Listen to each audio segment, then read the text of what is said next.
pouco tá aí, ela vai descer Ó, daqui a pouco.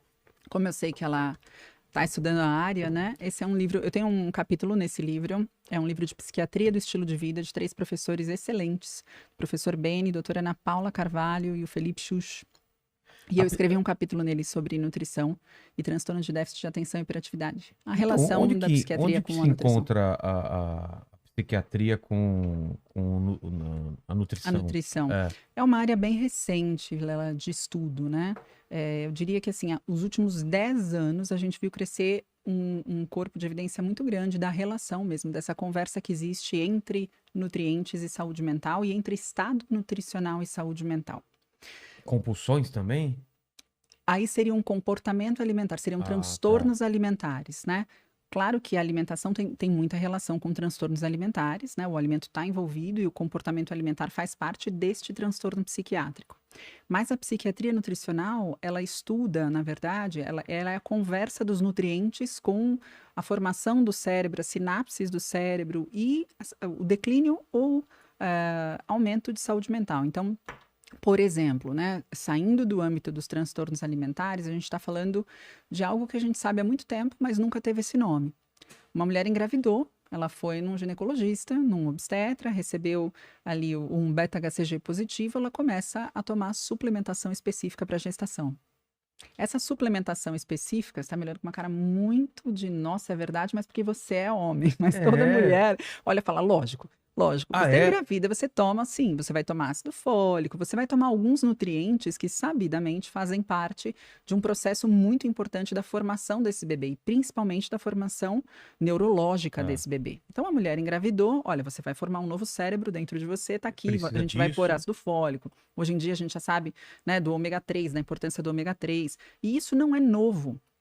Só que parece, né? E eu olho para a nutrição e eu tenho muito essa sensação. Parece que ao longo do tempo as pessoas vão tomou esquecer. essas coisas. Tomou, fica tranquilo. Olha só. Ela tomou. Se ela teve acompanhamento, né? Se ela fez o pré-natal, ela teve toda essa suplementação durante a gestação. Porque existe uma demanda, né, uma necessidade aumentada desses nutrientes. E é impressionante que a gente sabe disso, na gestação parece super normalizado que nutrientes específicos são importantes para o cérebro, e ao longo do tempo, a nutrição passa a ser uma alimentação que engorda ou emagrece. Virou só isso, né? Então, se eu comer isso, eu engordo, se eu comer isso, emagrece. Você tá gordo? Procura uma nutricionista. Exatamente. E de certa forma, ficou um pouco adormecido aí na cabeça das pessoas e nessa cognição a respeito da alimentação, o quanto nutrientes são importantes para a formação do cérebro, né? A gente fala, eu me alimento para ter um corpo saudável. Cérebro é corpo, né? Embora as pessoas o enxerguem como algo holístico que acontece fora do corpo, Exatamente. Cérebro é um órgão, é corpo, e é uma parte do nosso corpo muito importante para que a gente tenha saúde. Precisa de energia para ele funcionar. Precisa de uma série de questões, né? Mas o que a psiquiatria estuda são os nutrientes importantes para o funcionamento adequado do cérebro. Caramba. E o padrão alimentar que pode promover saúde mental. O que eu como, então, ele te torna mais ou menos inteligente. É mesmo? Com mais ou menos memória. Quem não come feijão, por exemplo, é mais burro, não é? Ele não come feijão, você tá querendo... Já sacou! Ele não come feijão! Eu não vou deixar ele fazer isso com você aqui. Obrigado, Roberto. Obrigado. A gente vai fazer uma lista de substituição pro feijão aí pra você ter os Mas eu acho absurdo ele não come feijão. Eu é uma dos meus alimentos favoritos. Mas aí eu quero ver se eu gosto de você ou não. Eu vou tirar isso aqui, pode não tô tirar. Cabelo eu quero saber se eu gosto de você de cara ou não. Você coloca o feijão embaixo ou em cima do arroz? Eu ponho em cima. Tá vendo? Obviamente. Não sei se porque você olha pra mim, eu nem coloco. Ah, é verdade. Ele nunca viu no prato. Nunca vi no prato, cara. Eu ponho em cima, obviamente. Eu não entendo quem coloca feijão melhor embaixo. Composição existente. Não faz sentido por embaixo. Mas, por exemplo, o feijão tem algumas coisas nele. Tem uma série de nutrientes específicos. Ferro é um nutriente muito importante, inclusive na gestação, né? A criança também tem uma suplementação de ferro para evitar anemia ferropriva. A anemia ferropriva é um dos principais sintomas da deficiência de ferro, é o cansaço, a dificuldade de raciocínio. Só que ao longo do tempo a nutrição passa a ser. Você tá olhando? Tá com uma dificuldade de raciocínio? É que ele tem uma dificuldade de raciocínio, às vezes, eu acho que é o ferro. Muito pelo contrário. Tem uma coisa que eu sou rápido nas respostas aqui, ó, sem usar o Google. A memória tá, ó. O Google foi ótimo. É porque ele tá lá com o Google. Nasceu depois de 1990, com toda certeza. Eu queria ver antes do... Deixa eu me defender agora. É porque ele... vamos supor, a gente tá numa conversa aqui e Aí alguém tem você uma fala, dúvida. como chama aquele cientista, não sei o quê. Google. Google. Não. Aí eu respondo e daí ele fala, aí é fácil ter o Google, mas eu respondi sem o Google. Eu não pesquisei. Sei, tô sabendo. Júlio Verme, né? Essa aí eu caguei. Eu Ele errei. fala Júlio Verme. Verme. Não, eu li errado, é diferente. Ele fala assim, Ele leu no Google. ele leu no Google. E ele acabou de se entregar, Ele né? é o cara que fala larva que sai do vulcão, sabe? Aquela larva. Não, é que esse aí, um cara mandou um superchat aqui e eu tava lendo o superchat dele e eu me enrolei na hora de ler o Verne. Aí é diferente. Mas sabe que pra sempre a gente vai zoar, né, cara? Eu sei. Infelizmente é. A carne também tem ferro? Tem ferro. A carne vermelha tem ferro. Tá. A carne, na verdade, imagina que tudo que aquele animal, né, se alimentou, toda a vitamina que ele processou, tudo que ele metabolizou está no tecido. Então, quando você come a carne, por isso que a carne tem uma quantidade de vitaminas bem significativa, porque você acaba acessando todas as vitaminas que estão nesse tecido. E aí, só concluindo a questão da psiquiatria nutricional, começou a se estudar, então, esses nutrientes. Será que a ausência desse nutriente tem alguma relação com algum transtorno psiquiátrico, com algum distúrbio psiquiátrico, com a neurodegeneração, demência? Tem, todo.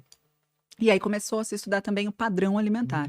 Então, se eu comer dessa forma, se eu comer daquela forma, se eu tiver uma dieta, por exemplo, uma dieta ocidental, que é uma dieta que a gente chama muito rica, né, em gorduras e açúcares. Eu vou tentar falar termos não técnicos aqui na dieta ocidental, mas é uma dieta no padrão ocidental, né? Donuts, que você me perguntou, muita gordura saturada, combinada com açúcar de mesa. Frutas que tem açúcar também? Frutas são maravilhosas. É um padrão mediterrâneo alimentar. Padrão mediterrâneo. É um alimento in natura. Ela não tem só açúcar, né? Ela tem fibra, ela tem uma composição enorme de fibra, de nutrientes, de vitamina, de mineral, diferente de um donuts, né? Que você acabou de citar, né? Que tem ali farinha branca, processadona. As nossas frutas são bem diferentes do pessoal do Mediterrâneo, por exemplo, né? Dessa alimentação. Isso faz diferença? Banana? Não. A diferença que você tem aí do tipo de fruta, né? Da safra que você tem, não é a diferença do padrão alimentar. Quando a gente fala em padrão alimentar, a gente fala alimentos que compõem a sua rotina alimentar. Arroz, feijão... Isso é um padrão que pode ser considerado um padrão mediterrâneo. Um arroz integral, leguminosas, feijão, lentilha, são alimentos in natura. A dieta mediterrânea ela é composta de muitos alimentos, que são alimentos que Deus pôs na terra, para simplificar, né? Frutas, verduras, legumes, folhosos e carnes magras, né? Então peixes ricos em ômega 3, por exemplo. É uma dieta que ela tem um perfil, um padrão mais anti-inflamatório, com muitas vitaminas, com antioxidantes, que leva ao cérebro uma determinada qualidade, né, de funcionamento. E a dieta ocidental é uma dieta que tem grande densidade energética, então eu tenho bastante caloria ali, porque eu tenho alimentos mais processados, mais refinados, então imagina que eu concentrei o açúcar. Uma abobrinha, por exemplo, eu tenho 1 quilo de abobrinha. Em 1 quilo de abobrinha eu tenho aproximadamente 90 gramas de carboidrato. Tá? Aí eu tenho 100 gramas de uma bolachinha, um biscoitinho integral. 100 gramas. Eu tenho 90 gramas de carboidrato. Caramba. Só que você come esse biscoitinho em 1 minuto. E digere em 1 minuto. Né? Então eu tenho grande densidade energética nesse pacotinho. Enquanto que na abobrinha, para eu conseguir comer 1 quilo de abobrinha, é impossível. Absurdo, eu vou comer os mesmos 100 gramas e eu vou ter 9 gramas ali de carboidrato. Eu vou ter uma quantidade calórica imensamente inferior, mas eu tenho grande densidade nutricional. Então, o padrão mediterrâneo é um padrão de uma alimentação com grande densidade nutricional e baixa densidade energética. Enquanto que o ocidental é mais ou menos o contrário, né? Ele tende a elevar muito mais a glicemia do indivíduo e, portanto, a insulina. Ele é um padrão mais inflamatório. O que a psiquiatria nutricional vem estudando? Quanto mais inflamatório o seu padrão alimentar, né? Quanto mais alimentos que tenham esse potencial inflamatório de aumentar a adiposidade, de elevar a insulina, de aumentar citocinas inflamatórias no seu corpo, mais o seu cérebro também recebe esse impacto. O que vem sendo investigado e já está muito bem estabelecido são os mecanismos do declínio de saúde mental. Então, você tem como um dos mecanismos a inflamação sistêmica de baixo grau, que é causada pelo aumento de tecido adiposo, aumento de gordura no corpo, que promove citocina inflamatória e, portanto, vai promover uma ativação do sistema imunológico, um aumento de inflamação, e essa inflamação pode ser hematoencefálica também. Você tem a ausência de um sistema antioxidante poderoso, né? Funciona, nós temos um sistema endógeno de antioxidação, realizado ali por enzimas dependentes de vitaminas, ferro, magnésio, riboflavina. Se eu não me alimento dessas vitaminas, como que funciona o meu sistema de varredura de espécie reativa de oxigênio, né? De radicais livres? Eu não tenho isso funcionando de uma forma adequada. Então, o que foi, né, sendo observado na ciência é que justamente a gente deixou de olhar por muito tempo o quanto a alimentação que foi se transformando aí por conta da modernidade e foi trazendo um quadro que a gente vê hoje muito claro, né, de aumento de sobrepeso, de obesidade na população, o quanto isso também trouxe aumento de depressão, aumento de ansiedade, aumento de Alzheimer, aumento de transtorno de déficit de atenção e hiperatividade. Isso caminhou muito junto. E esse padrão alimentar, ele também tem uma relação com essa situação. Né? A gente ainda não fala na ciência de causalidade. Se eu comer assim, eu vou causar aquilo. Ah, não. Né? Não dá para falar de causalidade. Na ciência, para falar de causalidade, eu teria que fazer assim, Vilela. Eu vou pegar um ratinho. A gente tem estudos que mostram causalidade, mas não em humanos. Porque você não vai pegar um humano e falar, deixa eu ver se isso adoece ele mentalmente. Ninguém vai permitir, nenhum comitê de ética vai permitir uma pesquisa dessa. Então, eu vou pegar um ratinho. Então, um estudo que é muito clássico na psiquiatria nutricional. Ratinhas gestantes. Um grupo de ratinhas vai receber uma dieta ocidental, né? Muito açúcar, muita gordura saturada. O outro grupo vai receber uma ração equilibrada. Essas ratinhas gestantes tiveram a prole. O que foi observado nesse estudo? E foi um estudo de intervenção. Então, vamos manipular a alimentação e ver se causa alguma coisa, né? As ratinhas que foram alimentadas com uma dieta hiperlipídica, né, e hiperglicídica, muito açúcar, muita gordura, apresentaram uma prole na adolescência com ansiedade. Caramba. Os ratinhos tinham um comportamento ansioso, né? Então, mostrando a relação de que na gestação, uma alimentação rica em gorduras, mais inflamatória, rica em açúcar, pode levar a um funcionamento do cérebro do filho diferente. Né? A uma alteração de saúde mental. Nada tem a ver com quanto esse filho pesa, Entendi. percebe? Então, isso é causalidade. Ali nesses estudos você consegue afirmar causalidade, isso causa aquilo. Os estudos em humanos, você olha como era isso aqui e como eles estão. Então, por exemplo, como é a alimentação, qual o estado nutricional desta população? E aí avaliaram, estado nutricional baixo peso. Deficiência de nutrientes, baixo peso.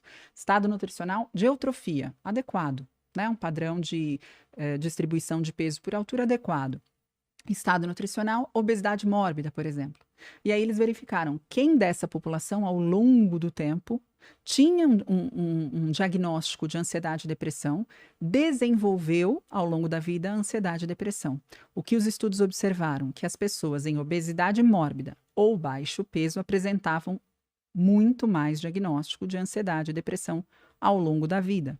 E associaram, portanto, e não, né, correlacionaram, não deram isso causou aquilo, mas disseram, existe um risco maior para um diagnóstico de depressão e ansiedade em pessoas que tenham muito baixo peso ou muito peso.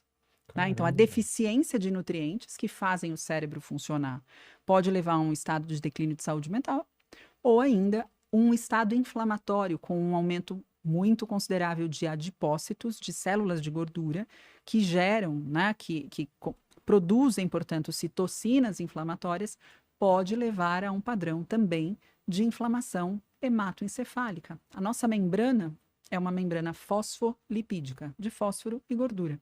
Qual tipo de gordura você ingere? Né, o cérebro, grande parte do seu cérebro, ele é composto de gordura. Qual gordura? Qual a qualidade dessa gordura? Né?